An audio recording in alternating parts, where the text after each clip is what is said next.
पूरा निषादित समाज चला जाएगा बीजेपी के साथ। अगर एससी कैटेगरी में ला देगा तो हम लोग यहाँ आके क्या करेंगे। वीआईपी को एक सम्मानजनक सीट मिलेगी और बिहार में अगला जो है, जो अभी महासंग्राम होने वाला है, बीजेपी को ना चिंता है कि अति पिछड़ा का सबसे बड़ा फेस आदरणीय सन्नत मल्ला मुकेश सहनी कैसे आरजेडी के साथ है, कैसे तेजस्वी यादव जी के साथ है। नमस्कार, बिहार तक में आपका स्वागत है और मैं हूं सुजीत।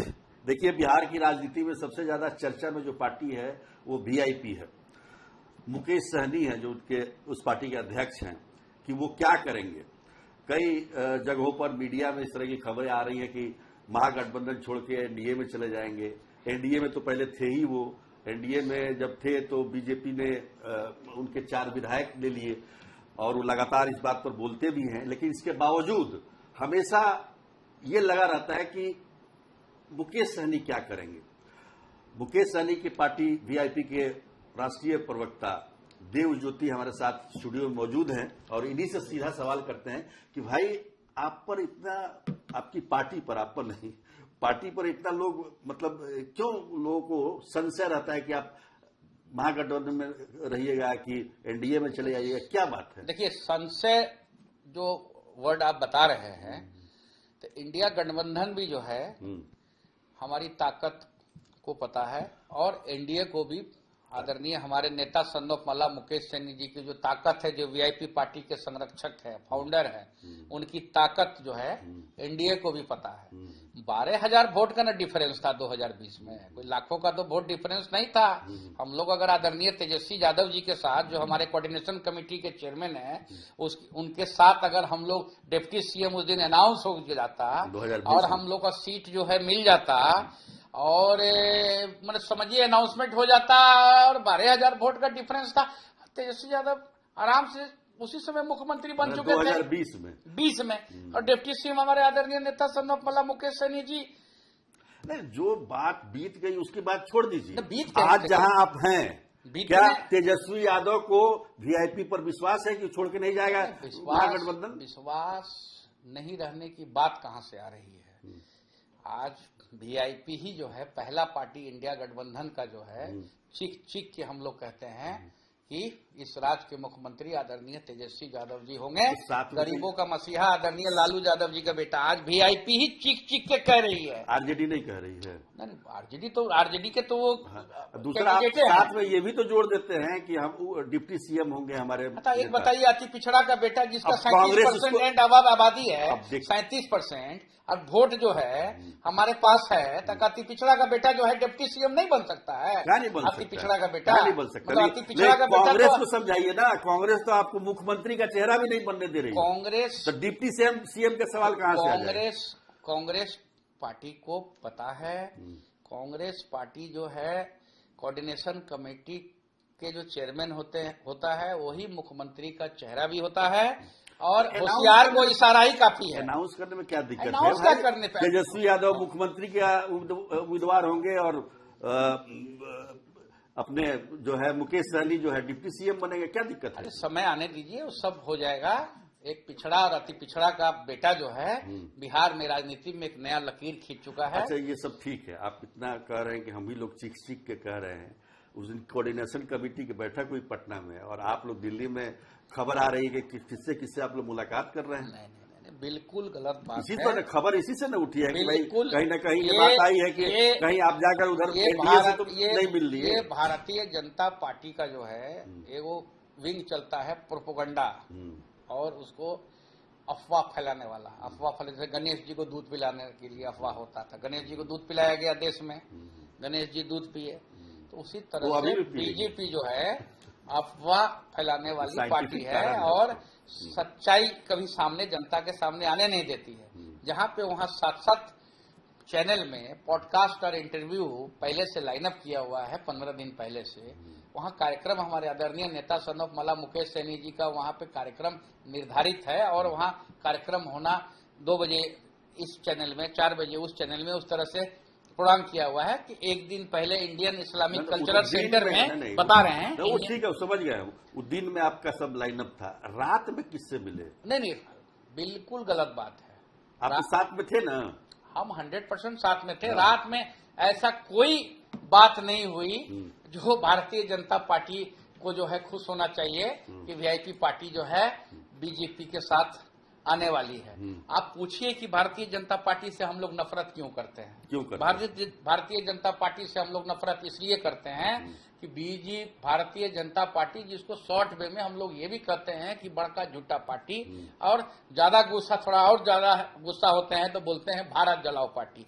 तो बीजेपी के साथ जब हम लोग गए, जब निषाद आरक्षण की बात हुई, तो आनंद फानन में आदरणीय नीतीश कुमार जी ने 2020 में आनंद फानन में निषाद आरक्षण की अनुशंसा किया और भाजपा ने कमिटमेंट किया कि हम आरक्षण दे देंगे, आप हमारे साथ चले आइए। ये आरक्षण कोई नया आरक्षण नहीं है, देश में 3 राज्य में आरक्षण मिल रहा है, दिल्ली में, बंगाल में। अगर बीजेपी आरक्षण दे देगी, मतलब उसकी घोषणा कर देगी। नहीं, घोषणा नहीं, अब घोषणा नहीं। 2022 में जोगी जी का सरकार, तो वीआईपी आ जाएगा। जोगी जी 2022 में चुनाव हुआ ना उत्तर प्रदेश का, उसमें भी इसी तरह से गुमराह किया लोगों को कि वहां से आनंद फानन में जोगी जी से लिखवा लिया। कहाँ उत्तर प्रदेश का लोगों का आज तक जो है आरक्षण का लाभ मिला? आज 2025 में हम लोग आके खड़े हो गए हैं, वहां जोगी जी भी लिखा हुआ है। देखिए, बोल रहे हैं आपको, गुमराह करती है बीजेपी। भारतीय जनता पार्टी क्या है कि जनता को, अति पिछड़ा को, दलित को, SC ST जितने लोग हैं उन लोगों को समझती है बुड़वक यूनिवर्सिटी। तो बुड़वक यूनिवर्सिटी सब गोलबंद हो गया है बीजेपी को हराने के लिए। गुमराह करती है और आपकी पार्टी गुमराह हो जाती है। कैसे गुमराह हो रही है? अब कहाँ हम लोग गुमराह हो रहे हैं? कहाँ? अरे इम्प्लीमेंट करना करें ना। यही है ना कि आप लोग जाने वाले हैं एनडीए में। बिल्कुल गलत बात है। तो ये नोट कर लिया जाए, ये एकदम आप नोट कर लीजिए, ये बिल्कुल गलत बात है, ये अफवाह उड़ाने वाली बात है। और किसी के साथ कोई डील नहीं हुई है बीजेपी से। काहे लगी बीजेपी से डील हो गई है? बीजेपी से अगर डील हो सकती है, एक ही डील हो सकती है, वो निषाद आरक्षण के नाम से डील हो सकती है। वही तो कह रहे हैं। दूसरा, कल को अनाउंस कर दे। अरे आप अनाउंस से नहीं होता है, इम्प्लीमेंट करना पड़ेगा। इम्प्लीमेंट गजेट में राष्ट्रपति महोदय का दस्तखत, गृह मंत्री, केंद्रीय कानून मंत्री, प्रधानमंत्री, राष्ट्रपति, बस यही 3 आदमी की उसमें दस्तखत की जरूरत है।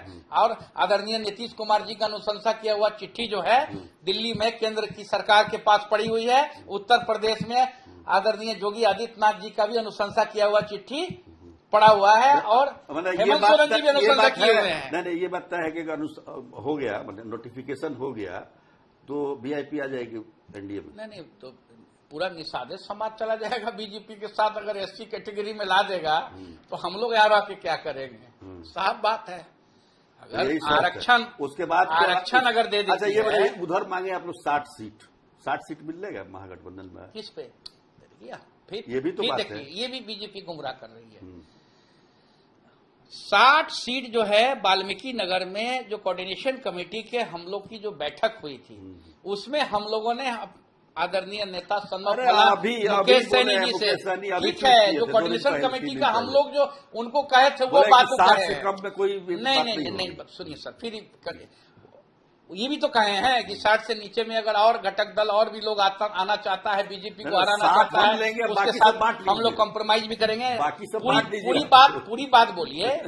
हम लोगों ने आदरणीय नेता से कहा था कि जिसकी संख्या भारी उसको मिले उतनी हिस्सेदारी। या कर्पूरी ठाकुर जी कहते थे, और कर्पूरी ठाकुर जी की विचारधारा की पार्टी है वीआईपी पार्टी, बाबा भीमराव अंबेडकर साहब की विचारधारा की पार्टी है वीआईपी। तो हम लोगों ने हमारे आदरणीय नेता को कहा था, जो राष्ट्रीय कार्यकारिणी के जो सदस्य हैं, उन लोगों ने हम लोगों ने उन पर कहा था में कितना लड़िए, वो तो शेष नेतृत्व पे बात हो रही है। और आदरणीय तेजस्वी यादव जी और आदरणीय हमारे संरक्षक वीआईपी के मुकेश सैनी जी, बड़ा भाई छोटा भाई का रिश्ता है। वो लोग अपने आप में दिन भर में 4 बार 5 बार 6 बार बात होते रहता है। भाजपा को घबराने की जरूरत नहीं है। वीआईपी को एक सम्मानजनक सीट मिलेगी और बिहार में अगला जो है, जो अभी महासंग्राम होने वाला है, उसमें आदरणीय तेजस्वी यादव मुख्यमंत्री बनेंगे और हमारे आदरणीय नेता डिप्टी सीएम बनेंगे। अभी बोले कि बीजेपी को घबराने की जरूरत नहीं है, क्या ये कहना चाह रहे हैं कि हम आ रहे हैं, घबराइए? ना, घबराना कौन चीज है? बीजेपी को ना चिंता है कि अति पिछड़ा का सबसे बड़ा फेस आदरणीय सन्नत मल्ला मुकेश सैनी कैसे आरजेडी के साथ है, कैसे तेजस्वी यादव जी के साथ है। बीजेपी को चिंता है ना कि दोनों को किसी तरह से कंफ्यूजन करके अलग करो, अलग कर दो दोनों को, किसी की तरफ से अलग करो, अलग कर देंगे तो अलग दोनों में बातचीत बंद हो जाएगा, लड़ाई हो जाएगा तो कहाँ जाएगा, मेरे ही पास आएगा। लेकिन अलग करने के लिए तो आरक्षण दे ही सकता है वो, लड़ाई नहीं होने वाला है दोनों का। जो है होना ये चाहिए कि हमको कुछ हो जाए, हमको बीजेपी कुछ भी कर दे, कोई आरक्षण दे दे, कुछ दे दे, हम साथ रहेंगे, ये कमिटमेंट होना चाहिए। देखिए सीधी बात है कि वीआईपी पार्टी का जो जन्म हुआ आरक्षण, निषाद आरक्षण के नाम से 2014 से हमारे आदरणीय नेता संघर्ष कर रहे हैं, और घूम घूम के आरक्षण नहीं तो गठबंधन नहीं, गठबंधन नहीं तो भाजपा को वोट नहीं, ये जो गुमराह करके झूठ बोल के बीजेपी हम लोग को, निषाद समाज को और अति पिछड़ा समाज को जो ये लोग बीजेपी जो समझती है कि बंधुआ मजदूर, तो वो बंधुआ मजदूरी अब भारतीय जनता पार्टी के कहने पे हम लोग नहीं करेंगे। हम लोग अपना सरकार बनाएंगे और अपना यहाँ खेती करेंगे, अपना जनता की सेवा करेंगे। चलिए बहुत धन्यवाद आपका। एक बात तो साफ हो गई कि भाई आरक्षण अगर दे देती है बीजेपी तो ये लोग बीजेपी के साथ जा सकता है, वरना महागठबंधन के साथ इनका कमिटमेंट है। तेजस्वी यादव को मुख्यमंत्री बनाना चाहते हैं, मुकेश सहनी डिप्टी सीएम बनेंगे, ये बात यहां तक क्लियर है कि कल को अगर बीजेपी आरक्षण दे देती है तो फिर मामला पलट सकता है, यही बात है ना, इम्प्लीमेंट करना पड़ेगा जो भी। चलिए बहुत बहुत धन्यवाद आपका स्टूडियो में आए। आज के लिए इतना ही, तब तक के लिए नमस्कार।